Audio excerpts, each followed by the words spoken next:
میں doctor Farkhanda associate professor شعبہ اردو.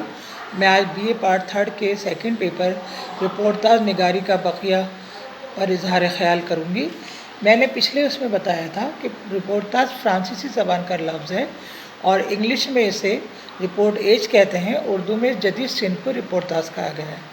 رپورٹاج کے بارے میں آگے سمجھاتی ہوں کہ رپورٹاج حقائق سے مواد حاصل کرتا ہے، یعنی رپورٹاج جو ہے وہ ساری باتیں اس میں حقیقت پر مبنی ہوتی ہیں، افسانے کی طرح خیالی کردار یا خیالی باتیں نہیں ہوتی ہیں.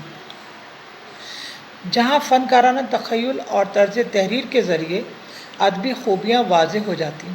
فنکارانہ یعنی رپورٹاج کے اندر فنکار جو ہے، رائٹر جو ہے، لکھنے والا جو ہے، وہ اپنی فنکارانہ صلاحیتوں کو بخوبی پیش کرنے کی کوشش کرتا ہے. یعنی کسی بھی ایک عام رپورٹ کو اس کے اندر لکھنے والا اپنی فنکارانہ خوبیوں کو جب پیش کرتا ہے تو وہ ایک رپورٹاج بن جاتا ہے.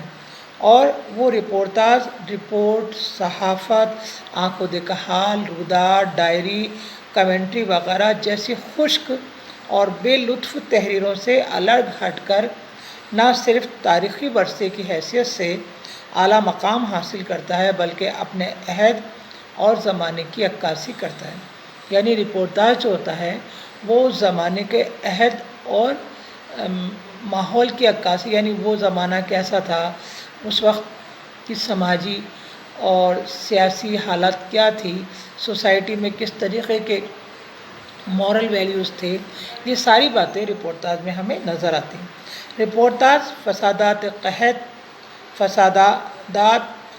سیلاب، زلزلے، مظالم وغیرہ کے موضوعات پر لکھے جا سکتے ہیں. اردو میں رپورٹاج نگاری کا فن ترقی پسند تحریک کے تحت آیا.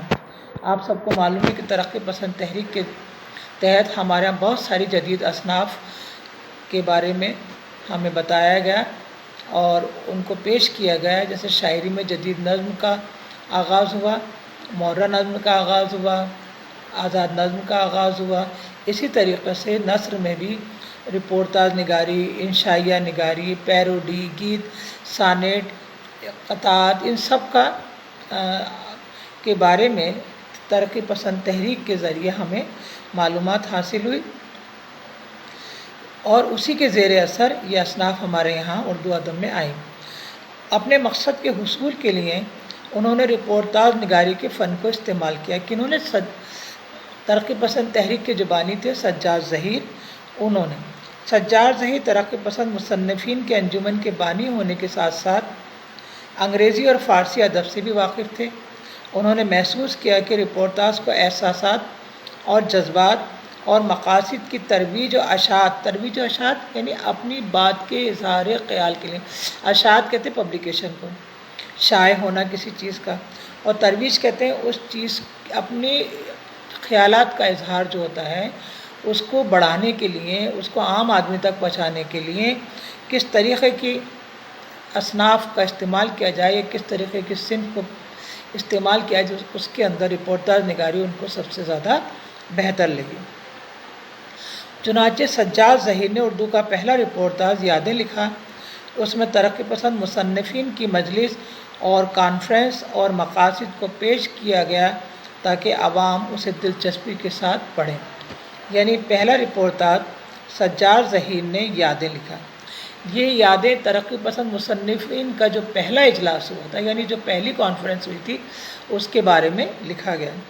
یادیں کے بعد اس صنف ادب کی اہمیت کو سبھی نے مانا اور کئی رپورٹاج منظر عام پر آئے. تقسیم ہند کے پہلے اور بعد کا دور بہت حادثاتی دور تھا. یعنی تقسیم ہند اور بعد کا دور جو تھا اس میں اتنے حادثے ہوئے کہ سب سے بڑا حادثہ تو 1947 کا پارٹیشن تھا. اس کے اندر بہت لوگ ادھر سے ادھر منتقل ہوئے، کئی جانیں گئیں، لوگوں کے مال و اسباب ختم ہو گئے، خاندان کے خاندان ختم ہو گئے. یہ ایک بہت بڑا سانحہ تھا. اس وقت اس قدر انسانیت سوز واقعات ہوئے کہ فنکار کا دل ہل گیا. اتنے انسانیت سوز واقعات ہوئے کہ منٹو، کرشن چندر، راجندر سنگھ بیدی، قرۃ العین حیدر، ان لوگوں نے بہت سارے افسانے لکھے ہیں ان سارے موضوعات پر. اور رپورتاج بھی لکھے گئے اور جو کچھ دیکھا اس کو لکھ دیا اور رپورتاج کو اظہار کا وسیلہ بنایا۔ ان فسادات کے نتیجے میں پو پھٹے۔ خدیجہ مستور جو بہت بڑی ناول نگار ہیں، انہوں نے آنگن ناول لکھا تھا، انہوں نے بھی ایک رپورتاج لکھا۔